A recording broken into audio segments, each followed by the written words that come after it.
What episodes? Nordic, I'm sorry, I don't remember what episode. I should have looked at this earlier.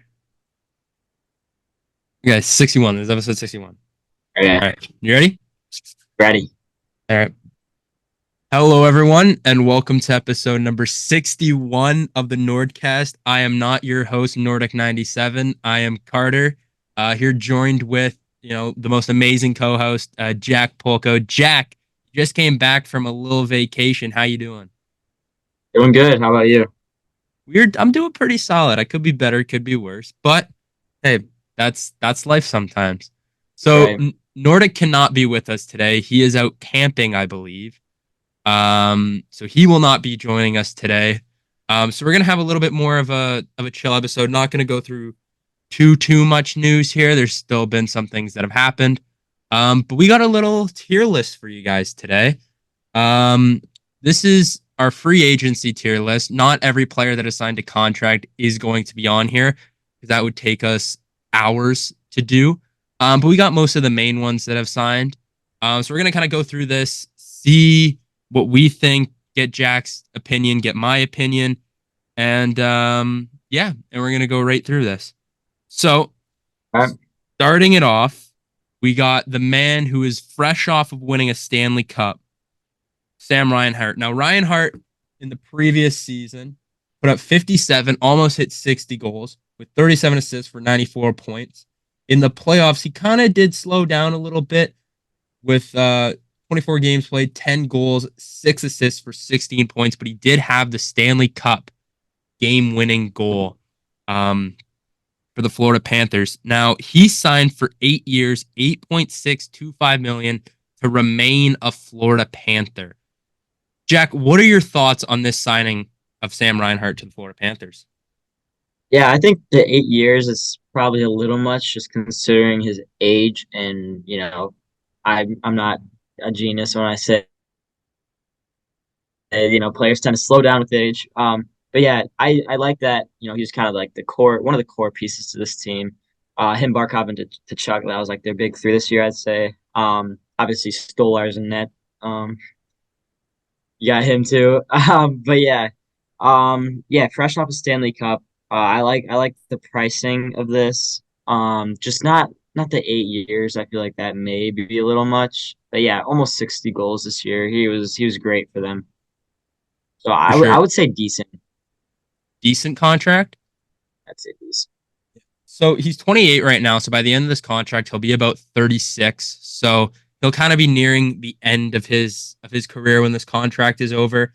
I think 8 million is actually a good price point for him. I think salary cap's going to go up, players are going to get more expensive, and even if he only puts up like 40 goals next season, I think paying 8 million for a 40 goal scorer is not bad, especially one that he plays with that edge, he plays with that bite, and his shot is probably one of like the better ones in the National Hockey League. Um, I would put my vote in for good contract because I think he did kind of take a little bit of a hometown discount to remain a Panther. Because there were guys that were saying, "Oh, he could get 9, he could get 9.5." There were guys who were saying he could get 10 million from a team that could use a pure goal scorer like Sam Reinhart. So I think that this is a good contract. I wouldn't go as far as to say it's a steal, but I do think that this is a very, very good contract for the Florida Panthers and Sam Reinhart. So what do you think? Throw it in good? I'd say good. Yeah. Good? All right. So Sam Reinhart will be the first player we put in the tier list. And I think good contract is a great spot to keep him. We won't be able to get Nordic's opinion, although if you watch his YouTube videos, he's probably gone over it. But I have no idea where he would have put it. Next up, we have Tyler Bertuzzi going to Jack's Chicago Blackhawks.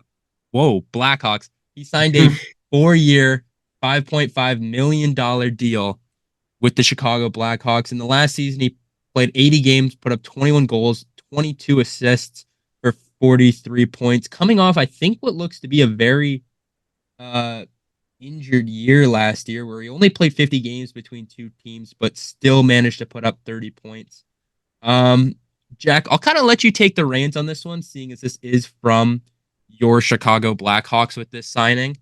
Um, What do you kind of think of this? He's 29 years old, so you only have him for 4 years, so you'll have him till he's 33, kind of coming off the end of, I guess you could say, his prime. What are your thoughts on this one? Yeah, I mean, obviously, people who watch the NHL regularly know that the Blackhawks just could not score last year. Um, and eventually, you're gonna have to start bringing in guys like this to help, the young core. And this is a good piece to get some offensive help. I believe he's a good defender too. Just by the way, like he plays, he's very chippy. He can protect Bedard. I would probably guess he's going to be playing on the first line with him. Looking at the roster right now. But yeah, I'd say I just because of the state the roster's in, I would say good contract. Just because like we need guys that can score like at least 30 points, in an NHL season, and there's not a lot of guys in the Hawks that you can say can do that right now. So I think Bertuzzi is a good signing for us. Yeah, I think you kind of hit it pretty well. I think that Tyler Bertuzzi is going to provide a little bit of that more scoring Corey Perry that Chicago was looking for at the start of last season because you needed a guy who can be out there who can kind of help protect your superstar in Connor Bedard. So getting a guy that can play up with him, that can play a little bit of that faster pace that Bedard likes to play, that can still put up pretty decent point totals. I mean, 40, if you're getting half a point per game, I mean, that's like what second, third line minutes there. But Chicago's kind of weak on that forward core a little bit. So they could kind of use him to play all around. I think adding a little bit of grit to that roster and someone to help protect Bedard is definitely something that you can't put a price tag on. You can't put a price tag on protecting your superstar player. So where do you want to put this one? I would put him in good. Put it in good. Would you agree? I would aim for decent, just kind of based on his point totals, but good because you'll help protect your star player in Connor Bedard. So I Help him offensively. That's the big yeah, I agree. I thing. agree. All right, coming up next we have Jake Gensel coming off a kind of a weird year for him. He goes to Pittsburgh, or he's in Pittsburgh. He ends up getting traded to Carolina right around the trade deadline. Goes on a little bit of a race for the cup with them there. Ends up playing really well in Carolina. Through 17 games, he had 25 points. With the Pittsburgh Penguins at the start of the season, through 50 games, he had 52 points. So no matter the team he was on, it looked like he was getting over a point per game. Then come playoff time, 11 games played, 4 goals, 5 assists for 9 points. So still, you're getting a point per game guy at a Jake Gensel very consistently. He's been like a star player since he's entered the league. Um, he's gotten to play with Sidney Crosby, won a cup his rookie year. There's not much else you can ask for from Jake Gensel. So he signed with the Tampa Bay Lightning, getting traded to them for a third round pick just to get his UFA rights, just so the Tampa Bay Lightning could kind of talk to him about what he's feeling and what he would be preferred for in a contract. So he signed a 7-year, $9 million deal. So he's 29 right now. By the end of this deal, he's going to be about the same age as Sam Reinhart at 36. So coming near close to the end of Jake Gensel's career. What are you thinking about this deal here, Jack? Yeah, Tampa is a team that is still definitely a contender and will be. But it's just like their cap space. I don't understand how they can still do all this. Like, I mean, I feel like they were negatives just last year, and now they go and give a guy 9 million a year. It's just wild to me. But yeah, they probably will not be able to make any other moves, and I feel like I don't know. I don't know if they can compete in the East anymore. We'll see. I mean, obviously, I think they're still a playoff team, but this is a good move for them. Jake Ansel is obviously a very good hockey player. Um, but yeah, I'd say it's a little bit of overpay. Um, so I would lean toward decent on this. So with that signing, the Tampa Bay Lightning have $5 million in cap space. Obviously, they had to make some moves that I feel like not a lot of the fans and certainly a lot of us were kind of confused about on what exactly are the Tampa Bay Lightning doing. Um, so they ended up trading away a guy who they gave up a lot of money for, but now shipped him. Um, oh my God, how am I blanking on his name? What? The fuck, who am I? I'm actually such an idiot. How am I forgetting this? This is horrible. Oh my God, I'm actually gonna hate myself once I look in Sergachev. Okay, That's yeah, who it yeah. is. So they had to make a tough decision and trade Mikhail Sergachev, who was making $8.5 million at the time. So he is now completely off the book. So they don't have to worry about paying him 8.5, but they also had to let go probably the bet. Like, I think no doubt he's going to go down as the best Tampa Bay Lightning of all time, unless somehow Nikita Kucherov is just going to keep performing at 130 points every single season, which he could realistically do. But Steven Stamkos, they had to let go. It feels like in order to make this Jake Gensel thing, um, because I don't think you saw what they were offering him 8 years, $3 million. That was a slap in the face to Steven Stamkos. They have 5 mil in cap space. They still got a few roster spots to try and fill out. Um, but they got a little bit of money to try and make some upgrades, make some trades, see what they can get done. Um, but yeah, I think that this is a decent contract for him. I think 9 mil is a nice fair price for Jake Gensel, a proven guy who will get you exactly what you're looking for. So I'd put him in decent. I think 9 mil is a fair price for Jake Gensel. I would agree. Next up on the list, we got Dmitry Kulikov. Now Kulikov has kind of bounced around the league a little bit as of late. He's only really had a couple 1 year stints. He was with Florida for the start of his career. He was there till about 2016. Then was with the Sabres for a year, then with the Jets for 3, the Devils for half a year, the Oilers for the back half, the Wild for a year, the Ducks for the first half, and the Penguins for the back half. And then he went back to the Florida Panthers to win a Stanley Cup. So he has kind of been on a journey, but he is back with the team that drafted him 14th overall in 2009. So he is 33 years old. He signed a 4 year, $1.5 million contract with the Florida Panthers. He had 20 points through 76 games last year and only 2 points through 24 games in the playoffs. You're getting a pretty good defenseman out of Dmitry Kulikov. There's not too much you can ask for. He's not an offensive defenseman by any means. He's a big body who's going to make you pay in front of the net and behind the net. Jack, what are you thinking on this move here with Dmitry Kulikov coming back to the Florida Panthers for 4 years? Yeah, I mean, you liked it. He's a shutdown guy. Not going to put up the offensive numbers, but that's what you need on a Stanley Cup contender. You need the shutdown guys who can take down the first line of your opposing team, and that's what you can do. And that's what we saw in the playoffs. Yeah, like you said, just 2 points, but that really doesn't matter as long as you're keeping the puck out of the net, and that's what he did. So Yeah, I agree with that. So, in my opinion, I think getting a shutdown defenseman, especially an NHL proven defenseman, for 1 million is a good contract. You're getting I him would for 4 years, which it's good because I think he'll be 37, and I feel like shutdown defensemen kind of last in the NHL a lot say age longer. for sure. Yeah, They age really nicely. So I would honestly be comfortable putting this in a good contract because getting a good shutdown defenseman, that's pretty solid for just a little over 1 million there. So I'm comfortable putting this in good contract. What are you thinking? I would agree with good. Good? All right. So both Florida deals so far are looking like good contracts. So that is a positive for the Florida Panthers there. Moving on, Brett Pesce is done in Carolina. Spent the pretty much his entire career he has been with them. He turns 29 coming near or he turns 30, sorry, by the end of this year. He's 29 right now.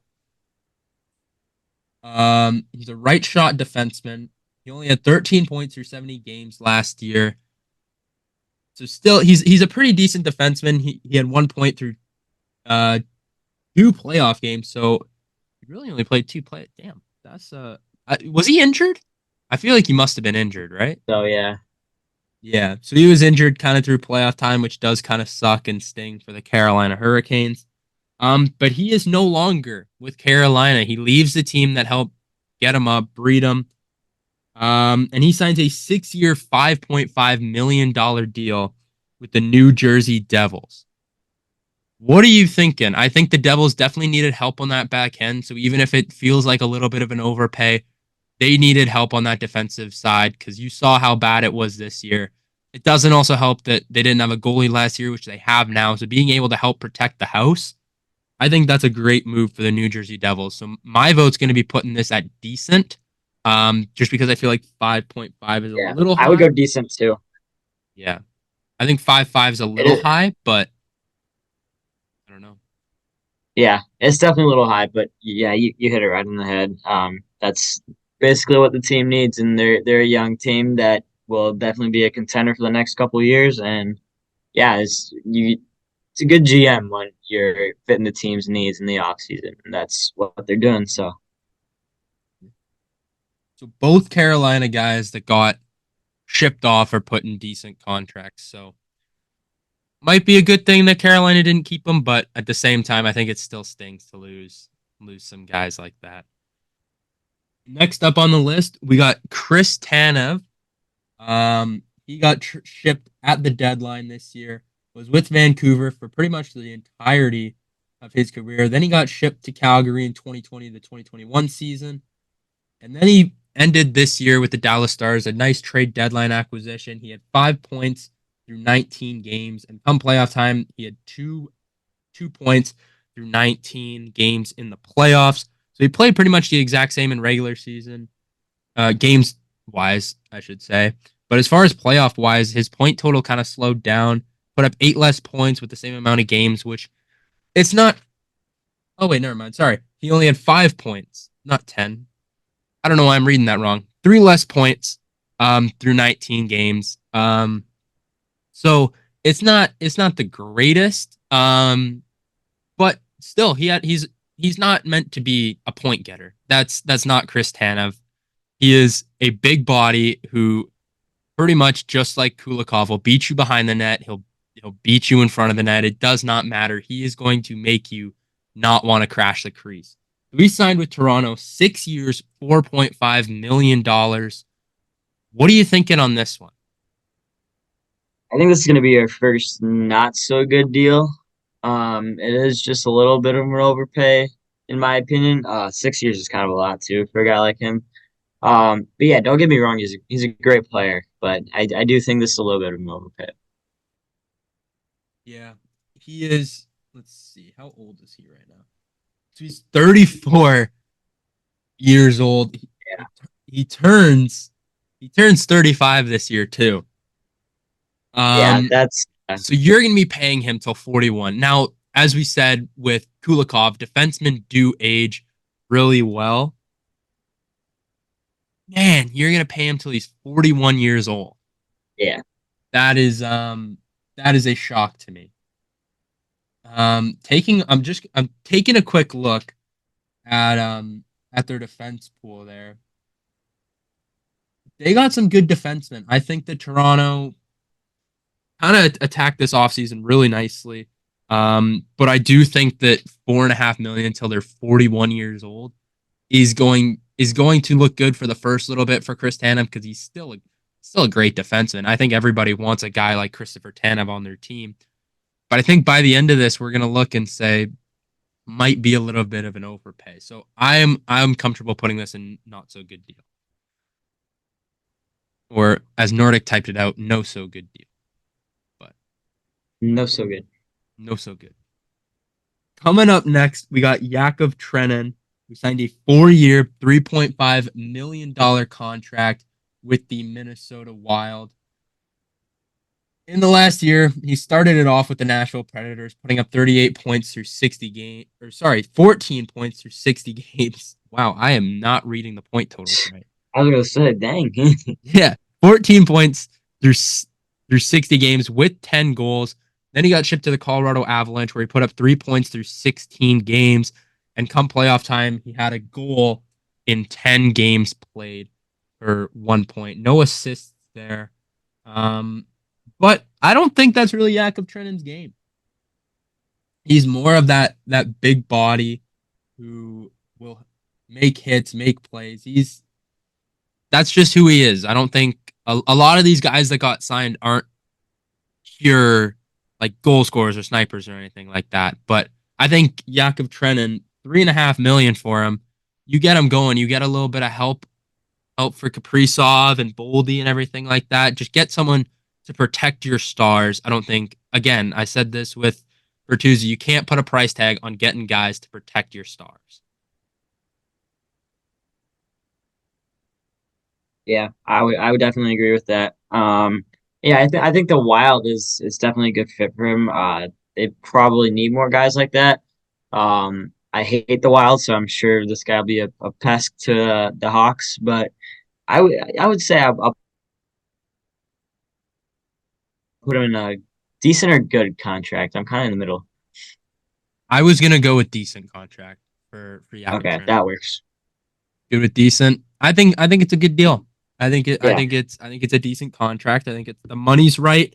I think the years are right because from what it's looking like, he's only 27 years old. So he's going to be 31 by the end of this deal and 3 million. Like, even though you're not getting a ton of points out of him, you're getting a grinder, you're getting an enforcer, someone who's not going to get pushed around. And that's who he is. So I think this is a good deal for him.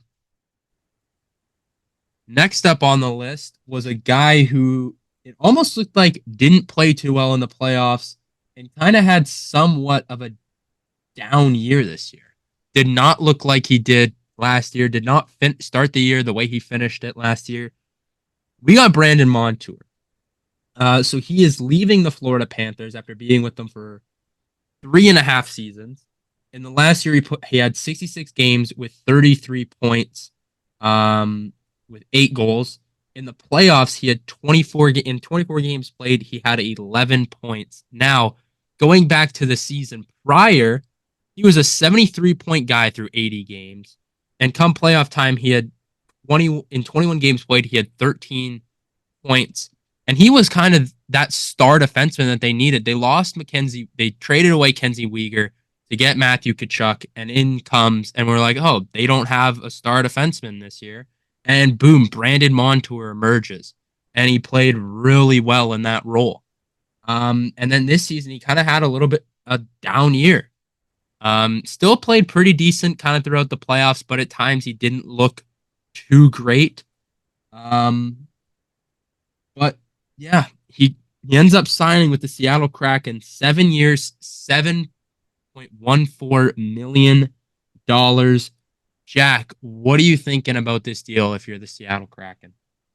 yeah, I think I would go not so good deal. The Kraken, I don't know, they're just a team that does not have a star player, and I think they're kind of looking at mid the next couple years. Not like a bottom five team, but not really a playoff contender. Maybe flirting with the wild card a little bit. But yeah, I'm just not sure the direction the Kraken are trying to go. Um, but yeah, I would go not so good. I do think it's a little long of a contract and a little bit of an overpay. So Yeah, I think so. By the end of his contract, he will be 37. So it almost looks like a lot of these contracts, all these guys are going to be almost done them by the time they're 37 or above. So we're getting a lot of guys who are getting a lot of term and a lot of money for nearing the end of their contracts here. I think that this Brandon Montour deal, wow, I am not speaking right. This Brandon Montour deal, it looks pretty good, honestly, in my opinion. I kind of like this deal.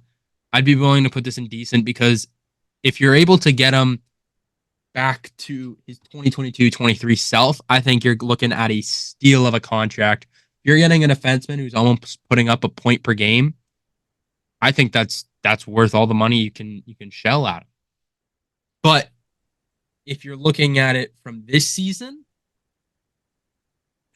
It's not too great. The only thing I will say is he does eat up a lot of minutes and he is a good defenseman. I will give him that. He's a great number one pair defensive guy, and I think that he will be great in Seattle. So I'm willing to put this in decent. I kind of like this deal for the Seattle Kraken, who don't really have um, a star defenseman. They got some defensemen that I'm looking at right here that are just, they're kind of off and on. They're iffy. But I think that when Brandon Montour comes in, I think that he'll be a great pairing with Vince Dunn. I think that that's a great first pairing defenseman if you're the Seattle Kraken. So I'm willing to put this one in decent. Um, but I think after the next two seasons, we could look at this and be like, hey, this is a no so good deal or a horrible overpay. But I'm willing to put this in decent. Okay. All right, coming up next, another Carolina boy who is leaving the Carolina Hurricanes, and he is going to Jack's favorite team, the Chicago Blackhawks. He signs a 3-year, $5.4 million deal with the Chicago Blackhawks, who he was originally drafted by and won a cup with them in the 2014-2015 season. He's coming off a season where 76 games played for 53 points. Come playoff time through 11 games, he had 6 points, so not too bad of a guy here. Jack, again, I'm going to let you take the reins on this one because it is your team. He is 29 years old. So by the end of this contract, Yeah. we are looking at him Obviously being. Teravainen. Sorry, my computer's glitching. Oh, you're good. You're good. It keeps freezing. Anyways, yeah, obviously Teravainen. His rookie year was with the Hawks, and he did win the cup with us, which was a very, very fun year. My favorite cup out of all 3 years that we won it. But yeah, I think it is good value. 3 years is probably a good length for this. I believe he's 29, right? Yeah. Okay, so 29 years old. I think this is going to be a good signing. Like I mentioned with the Bertuzzi, we just need offensive help, and it's time to start getting Bedard some experience with actual NHL guys. And I think this is another good signing. Obviously, him, Bertuzzi, and then Taylor Hall. I think is a big one that's coming back after his season-ending injury. But yeah, I'd say I'd put this in good. I kind of like that deal. I think, you know, he's 5 million. You're getting, about a six in a full season. You're probably getting this guy for almost 60 points. I think 5 million for 60 points is a very, very solid contract for him. He's coming back home. I think he's. What do you think he's going to slide up first line with Connor Bedard, or where would you put him? I think probably first or second. That seems about right for him. So yeah, I think getting that, I'm comfortable putting that in a good contract. I think 5 mil for him is very fair. So he's the first former Carolina guy to move up into the good contracts there. Um, yeah, good signing for the Chicago Blackhawks. I feel like you got to be pretty excited about that. Next up, Yes, yeah. Next up, we got very very excited about that. nice. Next up, we got Jordan Martinook. He is the first one to stay in Carolina. Coming off last season through 82 games, he put up 32 points with 14 goals. Coming down playoff time through 11 games played, he had 4 points. Left shot winger. He is he's kind of key for Carolina. I will say that. Um, Coming down to what he's making with Carolina, he re-signs 3 years, $3,050,000 AAV. What do you think about this? I think that this is a guy who you kind of want to keep your culture because he's been there pretty much for the longest time. He's been there since the 2018-2019 season. Um, I don't know. What are you thinking on this one? This one's a little on the nose for me here. Yeah, well, he's a funny guy. I'll give you that. Very funny comedian. But yeah, he's been definitely, like you said, a key to Carolina. Just playing that third and fourth line, getting those greasy goals. Um, Yeah, I'm kind of torn on this. I really don't know. What were his point totals last year? Last year, he had 32 points through 82 games with 14 goals. Okay, I think I would probably go decent here. Yeah. Maybe not so good. What was he? I'm gonna take a quick look at what he was making last year. Thankfully, cap friendly is not down yet. Um, but I am scared for when it is. Yeah. So his last contract, he was making 1.8 million. That was his last deal. So he gets a pretty sizable jump. Um, it almost doubles. It almost doubles. Whoa. I would put this in decent or no so good. Which one you thinking? Which one you thinking, I think Jack? we need a few more not so good, Not so but good? not Okay. so good. We'll keep him there. So, our last one for right now before our meeting ends quick. Tyler Toffoli. He is going to the San Jose Sharks. The Sharks are building something kind of nice over there. I will say they're giving Macklin Celebrini, they're giving Will Smith, they're giving Graf a lot of pieces to work with here. Like this is getting to be an ideal situation. Greer has done a great job of building this team. I'm shocked because this team at the start of the year, we were kind of like, okay, they're not going to be bottom. Or sorry, for this upcoming season, we were probably all thinking like, okay, they probably won't be bottom because they have the first overall pick in Macklin Celebrini, but I don't think they'll be very good. Then you look at it, wait, they got Will Smith coming in. Oh, they got Connor Graff coming in. Macklin Celebrini's coming in. Oh, they're making trades. Barkley Goudreau's there. Now they signed Tyler Toffoli. They move up in the draft to take Sam Dickinson. Like this is like the Sharks are building something very special over there, and I am intrigued to see how they do this next season. But we're not here to talk about the San Jose Sharks. We're here to talk about their signing in Tyler Toffoli. So Tyler Toffoli finished the year with the New Jersey Devils. He's kind of bounced around a lot since his long stint with the LA Kings. He was with the Devils for the start of the year, put up 26 goals for 44 points through 61 games, then got traded to my Winnipeg Jets, where he put up in 18 games played. He put up 11 points with 7 goals. And then come playoff time, 5 games played, he only had 2 goals. What are you thinking about this deal if you're the San Jose Sharks or just as a fan in general? Yeah, I think it's definitely a similar situation to the Blackhawks right now. Kind of eerily similar actually, but it's kind of like I would say he's probably better offensively than Bertuzzi and Tavo, but I would put it in good. It's just like the Blackhawks, they need guys that can score, and he'll definitely help out that young core over there. He's just a goal scorer, plain and simply, and he has been that for like the past decade. So I do like this move for the Sharks. They need guys like that. So I agree. I think you hit this nail on the coffin. I think 6 million for Tyler Toffoli is a great contract.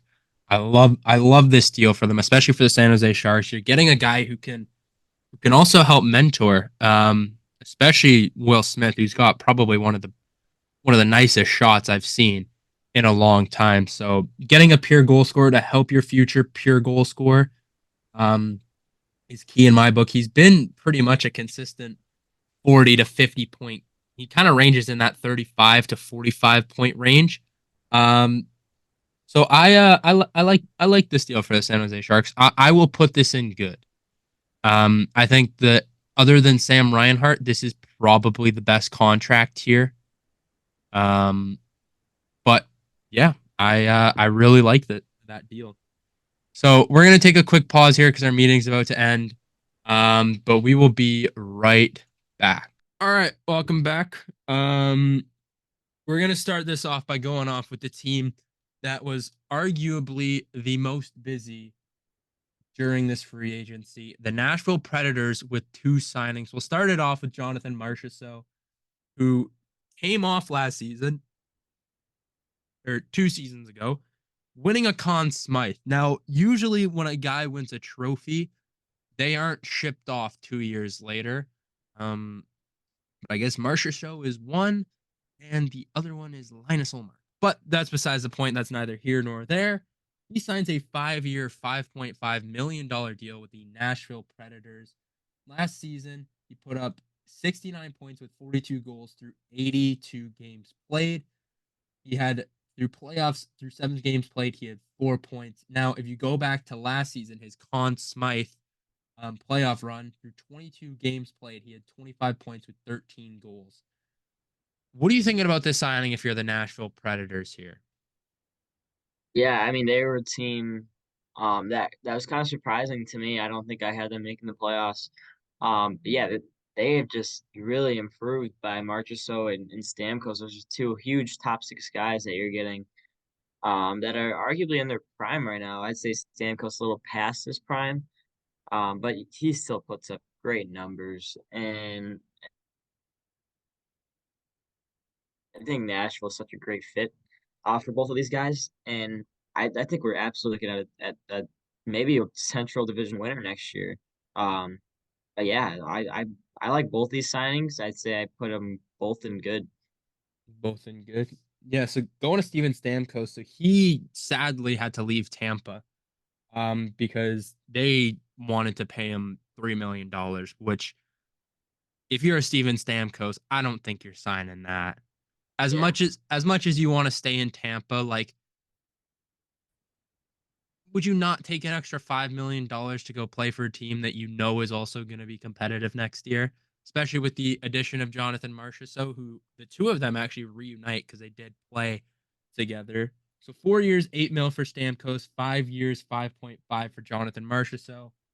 I think Marchessault, I think, is a good contract. I think 5.5 is nice for him. Like that is perfect for a guy like Jonathan Marchessault. Steven Stamkos, who I know you said is past looks past his prime. I don't think this guy has ever left it yet. He's still over a point per game guy. Like Yeah. last season through Yeah. 79 games, he put up 81 points through 40 with 40 goals. Like, and this guy is like he's still had oh my god, I can't even speak right now because it's crazy to me that he has been this dominant for this long in their two Stanley Cup seasons where he was injured. Like we still forget that this guy was injured, had a chance to maybe never play hockey again, and he's back. The year after all those injuries, 106 points. The year after that, 84. Then last year, 81. Like this is like you are getting almost a point per game guy, and getting him for 8 million is very good.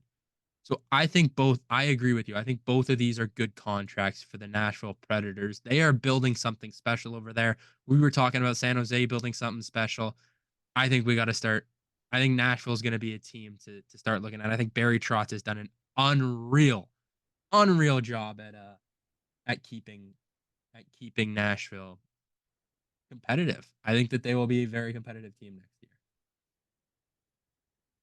Now, coming down to it, the next signing that we got, Oliver Ekman Larson, who was bought out by the Vancouver Canucks at the start of this season, ends up betting on himself, signs with the Florida Panthers on a 1 year kind of prove it deal. And he did. Through 80 games, he put up 32 points with 9 goals. Come playoff time, he was arguably their best defenseman. He was running that power play when Montour was kind of in his slump. In the playoffs, he had through 24 games played, he had 6 points with 2 goals. I think you get what you get with Oliver Ekman Larson. I think he signed 4 years, $3.5 million with the Toronto Maple Leafs, who are really trying to bolster that back end because I think everyone has critiqued that back end as being this might be one of the worst in the National Hockey League. Well, obviously not one of the worst because they still have star players, but you get my point. For what they have on that forward core, that defensive core was not good. And I think Oliver Ekman Larson is going to fit right into that roster. I think he's going to be good. He proved himself last year. He proved he can still play. I really like this signing. He's going to be 36 by the time this deal's done. Jack, what are you thinking about that $3.5 million price tag for Oliver Ekman Larson? I think this is gonna be the first great deal. that we have, in my opinion. I think, yeah, you really said it. Just fits all the team's needs, and yeah, this is huge for the Leafs, and I think this is a very, very good price. You know what? I agree with that. This might be the first great signing. I don't know. Here's the thing. It says steal underneath, but I don't think this is like a steal of a contract. I think that this is just a great contract. I don't know why this is all popping up. Yeah, right. Um, I don't know if you were able to see that or not because I got a Zoom pop up. Oh fuck. This is fun. Okay, back to business. I don't know if any of that popped up. If it did, I'm sorry. But I don't think this is like a steal of a contract. I just think that this is a great deal. Um, I think you get a guy who can help quarterback that power play because he did it in Florida with their top pairing. I don't think you can take Morgan Riley off quarterbacking your top pairing there, but I think you get a number two guy that can quarterback that power play. He's the guy for the job. I think that Oliver Ekman Larson at $3 million is great. He's still young. He can skate. Um, he'll make you pay just like kind of every single defenseman that was on Florida. I really like this deal for the Toronto Maple Leafs, which sucks because I don't want the Leafs to do anything good. Yeah. Next up on the list is Nashville, who it was busy again. The Nashville Predators signed Brady Shea to a 7-year, $7 million contract. He is 30 years old, coming off a season. He's a left shot defenseman coming off a season where he put up 47 points through 80 games played with 13 goals. Come playoff time, he was nearly a point per game guy with 9 points through 11 games played. Jack, this is very nice for the Nashville Predators to give Roman Yossi a little bit of help on that back end. What are you thinking of this deal right now? Yeah, I hit the Predators, but I do like the signing. Like you said, Yossi, obviously, probably top five, maybe even top three defenseman in the league. And pairing him up with a guy like this who can do great offensive things as well as defensive, that's huge for them. I would put this in good. I agree. I'm looking at some of the defensemen that we have here. Um, and realistically, yeah, I think decent's good. I think that this is I think that it's a little bit of a worse contract than Brandon Montour because obviously Montour did have that big season, which Brady Shea really hasn't had, but that is okay because for for Brandon Montour, it was only 1 year. But I think he's got that potential. Brady Shea, I think I'm fine with putting in decent. I think it's a little bit worse than Brandon Montour, but not enough to drop him down to a no so good deal. Um, Yes. so that is another Carolina Hurricane that leaves them the only one they were able to keep, Brett Pesce. Or no, was it Pesce? Martinook. Martinook. He's the only one that they ended up keeping. Um, Yeah. so moving it down is a guy who got shipped at the trade deadline, signed in Boston, Elias Lindholm. Now, he with the Calgary Flames at the start of the year, he through 49 games played, he had 9 goals with 32 points. And then ended up going to the Vancouver Canucks at the trade deadline. Through 26 games played, he put up 12 points with 6 goals. Come playoff time, he really started to find his groove, I think, with the Vancouver Canucks here. 13 games played, he had 10 points with 5 goals. So he had a 5-5. He signs with the Boston Bruins a 7-year, $7.75 million contract. I think that this is a pretty good signing for him. He's almost slowed down a bit. He's 29 years old. He had 82 points in the 2021-22 season and then has slowly kind of dropped off to 64 points, then 44 points. So not too great if you're Elias Lindholm, but I think if he can find his rhythm with the Boston Bruins, I think this will be a great signing. But I think for this one, I would want to put it in decent. Jack, what are you thinking with Elias Lindholm here? Yeah, I'd say decent too. I think it fits the Bruins timeline right now. But yeah, I'd say decent. I think he will be a good fit for Boston. I agree. I think he's got that edge kind of deep inside of him, which pause. I think he's got that little bit of edge with him. So I think that he'll be he'll be a good fit for the Boston Bruins, especially if they end up making the playoffs come playoff time. He'll definitely be a player that I'll want to look out for and see how he does in playoff hockey because I think he did very well with the Vancouver Canucks this year. Next up, Igor Sharangovich. He re-signs with the Calgary Flames. Um, in the previous year, he had 59 points with 31 goals through 82 games played. He signs a 5-year, $5.75 million contract. Had a big breakout year, it looks like, after having 30 points in his previous season. He looked very good. I think he was one of the bright spots in this Calgary Flames team, and there were not very many. He's 26 years old, so still a young guy nearing his prime, and I think he's only going to get better. We will probably see him at a close to or about that 70-point total next year. My vote, I think I'd put this as a good contract. I think you're kind of playing the risk a little bit to where and he hit that next level. I think he hits that next level. This is going to be a great contract for the Calgary Flames, but if he doesn't hit it and he kind of stays at about that 50-point mark, I don't think you're kicking yourself too bad if you're the Calgary Flames. So Jack, what are you thinking on this one? I would say good as well. I think you're definitely taking a risk, but I do think it's a good risk. I think he will definitely improve. Yeah, Calgary just needs young guys like that that can produce, and I think they're taking a good risk, good investment in signing him to a new deal. I didn't think he would re-sign there, but I'm kind of surprised. So. I agree. I didn't really think he'd re-sign either, but you kind of have a year like that. I think you gotta be like, wow, I played really good here. Like maybe this is a spot that I could see myself. So I think good contract for Sharon Govich, especially if he hits that next level, we could be talking about this being a great deal for the Calgary Flames. But I think a good contract for right now, just looking at it kind of face value, um, is pretty good too. Moving on to our next player is a guy who is reuniting with his old buddy, Johnny Gaudreau. Sean Monahan has signed with the Columbus Blue Jackets on a 5-year, $5.5 million contract. Started the season off with the Montreal Canadiens. Through 49 games played, he had 13 goals, 22 assists for 35 points. And then he got traded to the Winnipeg Jets at the trade deadline, where through 34 games, he put up 13 goals, 11 assists for 24 points. Come playoff time, through 5 games, he only put up 1 assist. So not too great in the playoffs. That was only his fifth time in the playoffs. He's 29 years old, actually born on the same day as me. I did not know that, so that is good. Maybe I'll There have you to go. put that in great deal.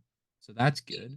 Um, I will say though, he did play 83 games last season. Because of the trade, it allowed him to play one more game than normal.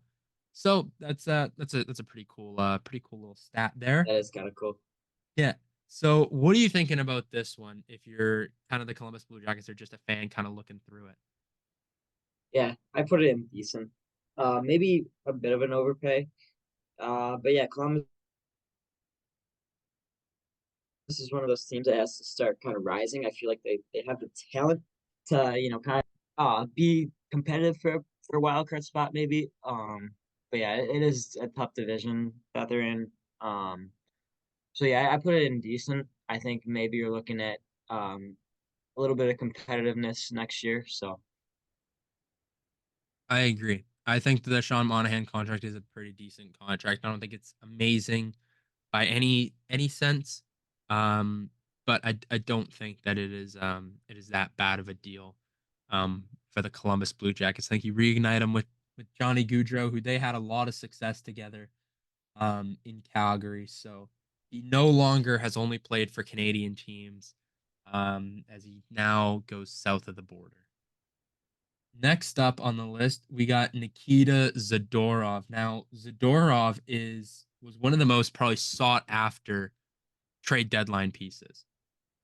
Um, just looking at it, he's not known for being He's not known for being a point getter by any means. He started the year with the Calgary Flames through 21 games played. He put up 6 points with 23 penalty minutes. Now going to when his time with the Vancouver Canucks, he had 54 games played, 14 points for 102 penalty minutes. He is just he's just a big body who's going to hurt you in any way he can. Come playoff time through 13 games played, he did put up 8 points. So he did really well in the playoffs for the Vancouver Canucks. Kind of really stepped up, but still was able to get 26 penalty minutes, where he pretty much got that's like that maths out to a penalty a game, which that's crazy. Even to say that's ridiculous. So Jack, what are you thinking? He signs in Vancouver, or he signs in Boston, sorry. 6 years, $5 million. What are you thinking about this deal for Nikita Zadorov? I would, I love Zadorov as a player, but I would put this in not so good deal. I do think it is kind of an overpay just for a player kind of his type. So yeah, I'd say no so good. No, so good. I I kind of agree with that. I can definitely see that. I think that's where I'd probably end up putting it too. Um, just because I know that's his style of playing that kind of hockey, but at the same time, that is a lot of penalty minutes. That's a lot to give up, Yeah, it is. especially if you're paying him like number one, number two defenseman type money. Um, it's a lot. Um, but I do think he's gonna fit the style that Boston plays really, really well. So I like the deal. I like the fit. Not a huge fan of the money. So I will agree with no so good deal. Next up, Jake DeBrusk. Now he moves on from the Vancouver Canucks. And the Boston Bruins, surprisingly, the two guys that they added, both Vancouver guys, and the guy from Boston is now going to Vancouver. So Jake DeBrusk, he signs a 7-year, $5.5 million contract with the Vancouver Canucks. Last year, he was a half point per game guy through 80 games played. He put up 40 points with 19 goals. Come playoff time, he kind of showed out. 13 games played, 11 points with 5 goals. Not too shabby for Jake DeBrusk. The really only bright spot that came out of the Boston Bruins, 3 straight picks in that 2015 NHL entry draft.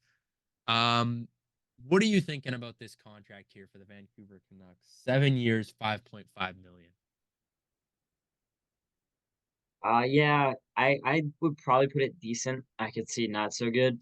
Yeah, 7 years is kind of a lot, and I know he's requested trades out of Boston before. He's just kind of an interesting player. I do think you need to see a little more consistency out of him, but yeah, I go decent. Yeah, I agree with that one. I think 5 million for him. He's a playoff performer. He seems to do almost really well in the playoffs every single year. Um, except when they made their deep run, but he was a little young then. But I think he's only 27 years old. He's kind of hitting his prime and everything like that. So I think I'd go with a decent contract there for Jake DeBrusk. Next up, the last guy that Carolina was able to keep, Jacob Slavin. He signs an 8-year, $6.4 million contract to remain a Carolina Hurricane. And with this deal, it looks like he will remain a Cane for life. He's 30 years old. By the end of this deal, he will be 38. Last year, through 81 games played, he put up 37 points with 6 goals. Come playoff time, through 11 games played, he was only able to put up 3 points, but is undoubtedly, I think, probably the best defenseman on the Carolina Hurricanes, I would say. So what do you think about this contract for the Carolina Hurricanes here? Yeah, I like it. They had to keep somebody to kind of hold down the blue line for them, and he's been very good for years now. And so I'd say I'd put this in good. Like we said before a couple of times, defensive defensemen tend to age pretty well.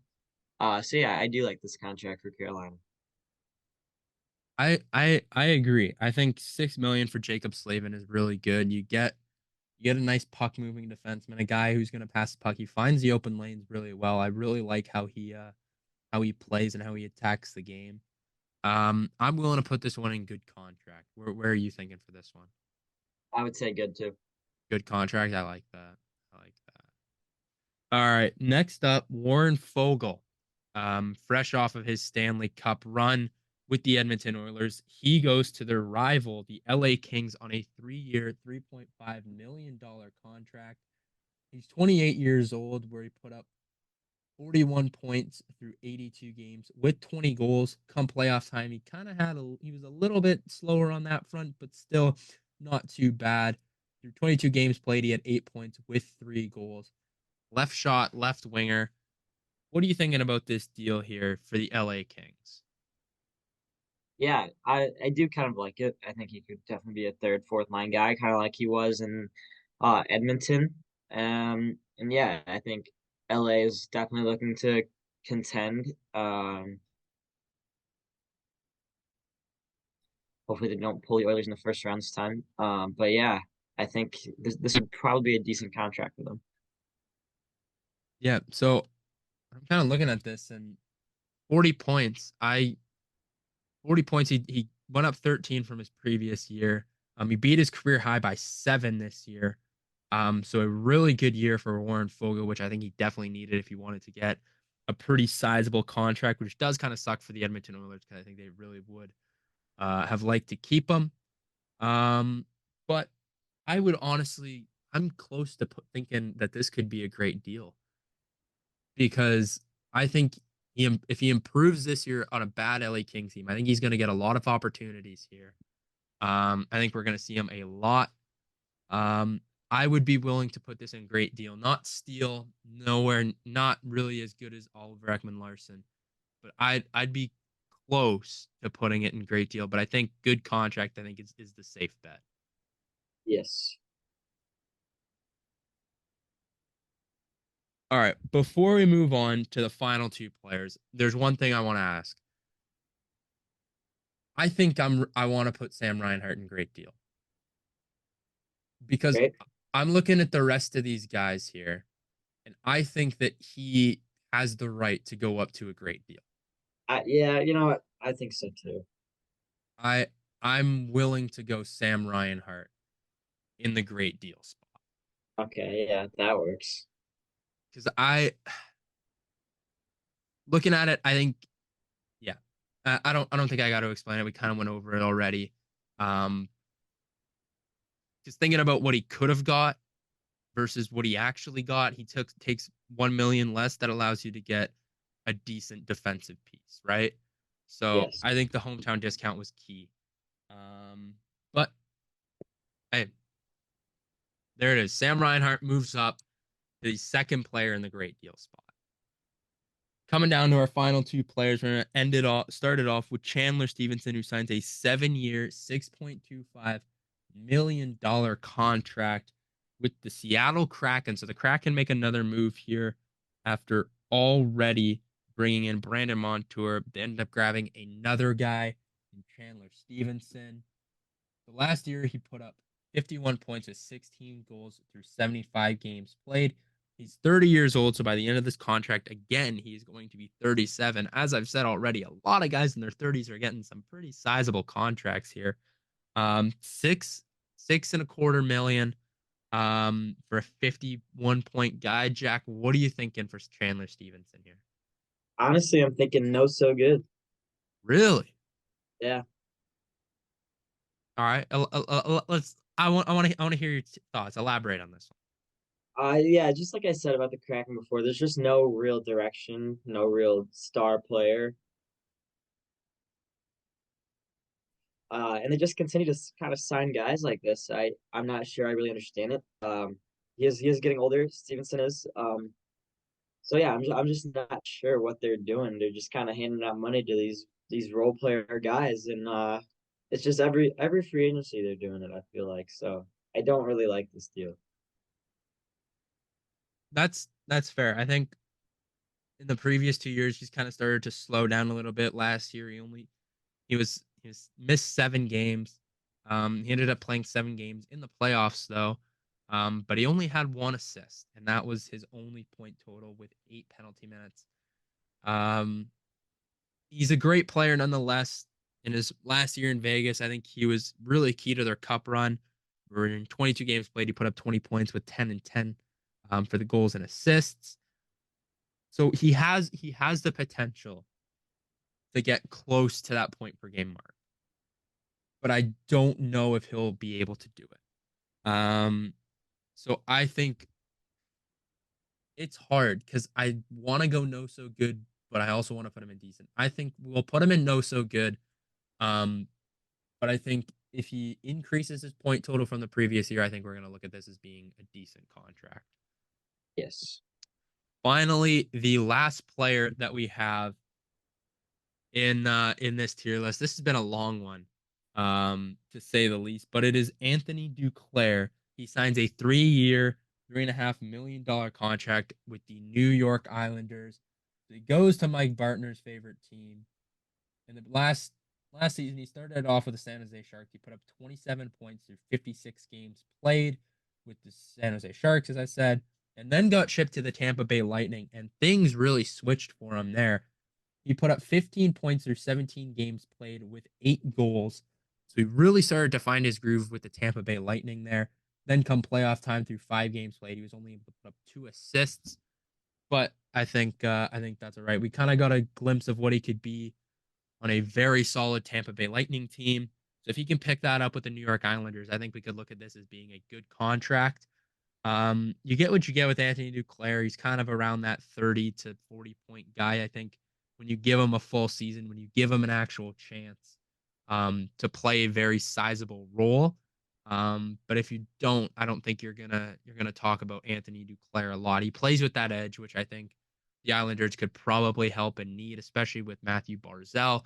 Could use some protection on him, and if Cole Eiserman comes over for the 25-26 season, I think you're getting a guy who can help kind of protect him out there and kind of give him a little bit of help, especially with Cole Eiserman not being the tallest guy in the world. Jack, where are you thinking for this Anthony Duclair deal? I would say decent, but can definitely move up to good. I agree. I think he's if he stays on that pace he was with the Tampa Bay Lightning, this is a good to steal, a good contract or a great deal slash steal. But right now, I think kind of looking at what we've given, if he can stay healthy, if he can play a full season, I think we're going to be looking at this one as being a good contract. So I'm going to put this in decent just based on face value and everything like that. He's kind of been off and on with his health and with how much he's played every year. So this I will put him in a decent contract. So that does it for the tier list. Um, I don't know if Nordic is making this as his own clip out. If he did, drop a like, drop a subscribe. I don't know. If he's not, um, then we got a little bit more stuff to talk about. So we will be right back with a few more news articles from what happened in the last week. But yeah, we will be right back.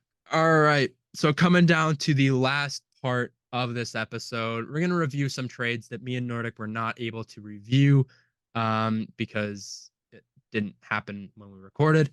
So we're going to start it off with the furthest possible trade back. Andrew Mangiapane was dealt to the Washington Capitals in exchange for a 2025 second round pick going in return to the Calgary Flames. Jack, what are you thinking about this deal for the Calgary Flames? Mangiapane, he's been a big part of their team for a while now. He kind of broke out. He's had some off years, but he's had some good years as well. What are you thinking about this? Yeah, he definitely was a big piece, and I think this is a move for the Capitals that kind of keeps him in the race. Honestly, that's a top six guy who can put up a lot of points if he's healthy, and most of the time he is healthy. So, yeah, I do like this for both sides. I think Calgary is kind of going into a full on rebuild, which they've kind of been avoiding for a little bit now. But yeah, I think trading him for a draft pick is good for them and good for the Caps for staying in it while Ovechkin's still in the league. So Yeah, I like that. I like that. So with that, the Calgary Flames have they're starting it's starting to look like their rebuild is starting to ramp up. They're really trying to get this going. So next season they have two conditional first round picks and two second round picks in the draft. Um, so it does look like they're trying to bolster up and try and create some depth, get some pieces in what looks to be a very deep 2025 draft. And as far as for the Washington Capitals, they're adding a very solid player in Andrew Mangiapane, who last year kind of had a little bit of an off year, but I think you're getting him at a solid 45 to 50 point guy. He's making he making 2 and a bit million. Um, so it's not a bad deal for him. He had 14 goals last season as well. But I think that this did put Washington in a little bit of a pickle here because right now their projected cap space is 13 million over the cap. Um, I don't know how accurate that is, but they got a lot of big contracts on the books because they've already brought in Pierre-Luc Dubois. I'm pretty sure me and Nordic already touched on that as well. So if you want, you can listen to our previous episodes where we kind of dove into it a little bit more. But Mangiapane is a free agent at the end of this season, where right now he is actually making um, $5.8 million. So I was a little wrong on that one, but um, it's not bad for the Calgary Flames. I think the Calgary Flames probably ended up, in my opinion, winning that deal.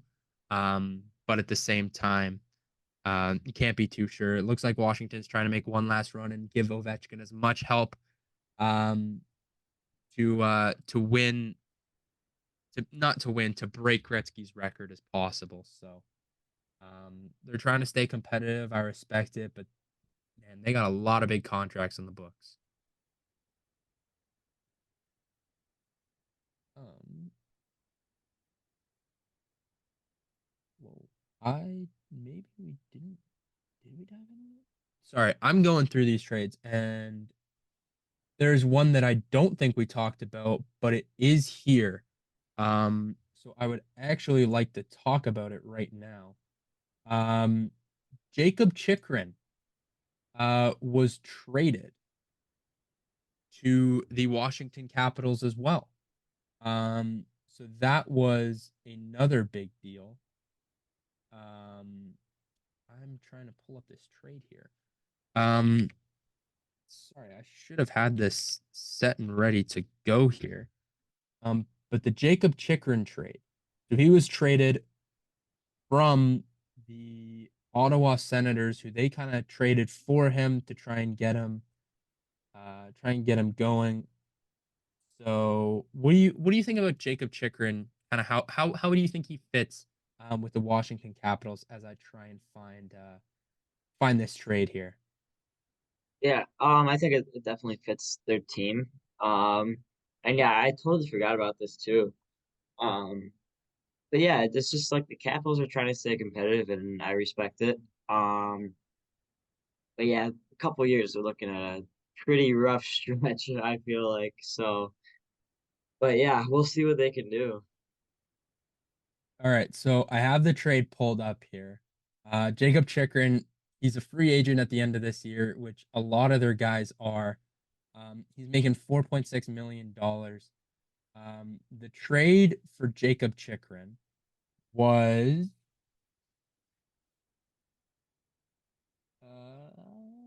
so the Ottawa Senators traded Chikrin to the Washington Capitals in exchange for Nick Jensen and a 2026 third round pick. Now, we all kind of know what Jacob Chikrin is. Nick Jensen, on the other hand, let me pull up his point totals here because I don't know them off the top of my head. Nick Jensen, he's 33 years old. He had 14 points through 78 games played last year with the uh, Washington Capitals. That's the team. He's been a Capital for the last couple years, so I think he's an all right player. I think giving him up for Chikrin, I don't think you're mad about this. So I think that this was actually a great deal for the Washington Capitals. But at the same time, you also got to look at it as they are paying a lot of money here. They have so many contracts that are over 4.5 million. Like I'm looking at it, and they have about 10 contracts over 4 million. And that's not including any like Ovechkin who's making 9.5, Carlson who's making 8, Dubois who's making 8.5, Tom Wilson, who for some reason is making $6.5 million. I still don't understand why that's the case, but apparently it is. So that's done. We got that out of the way. Now, possibly one of the bigger trades to come through. Um, this one I feel like shocked a lot of people. Mikhail Sergachev was traded to the Utah Hockey Club in exchange for J.J. Moser, Connor Geeky, a 2025 second round pick, and a 2024 seventh round pick. Um, I can't remember who the GM or owner of Utah is, but he is wasting no time trying to make this team competitive. I think he's kind of looked at this team and been like, hey, this rebuild has gone on long enough. We need to start going into attack mode because he wants to bring some fans into Utah. I think that you need that. You need to have a good opening season. Otherwise, you're looking at it and you're like, damn, like, did I make a mistake bringing a team to Utah here? Because fans don't want to come out because we're bad, right? But I think he did it at the right time. I think a lot of their guys have developed. They're in their prime. They're getting close to their prime, if that. And you acquire a great defenseman in Mikhail Sergachev. So, Jack, what are you thinking about this trade here from kind of both sides here? Yeah, for sure. I like the marketing standpoint out of any of it. Um, yeah, obviously you're giving up a couple young guys, but that's okay. Sergachev is a great player, and he'll definitely help the team out. But yeah, I don't know. I feel like Utah can definitely make some noise the next couple of years. So we'll see what they can do with their young guys and veterans coming together. So it's like a fun team. I agree. I think that Tampa Bay kind of had to do something like this. They have a lot of money on the books, um, and as we said, kind of with Jake Gensel earlier, um, they needed to make room if they wanted to get him, and they did. They made the room for him, and it had to be Sergachev. Sadly, I think that they wanted to keep him, but at the same time, you're also looking at it like, hey, this guy's coming off a pretty big injury. Like we might have to move on from him here. So Mikhail Sergachev gets dealt to Utah, um, and it looked like it was in order to make room for the guy that we're going to talk about right next, Jake Gensel. We kind of already dove into this earlier, so we won't go too deep into it, but pretty much he gets dealt to the Tampa Bay Lightning from the Carolina Hurricanes in exchange for a 2025 third round pick.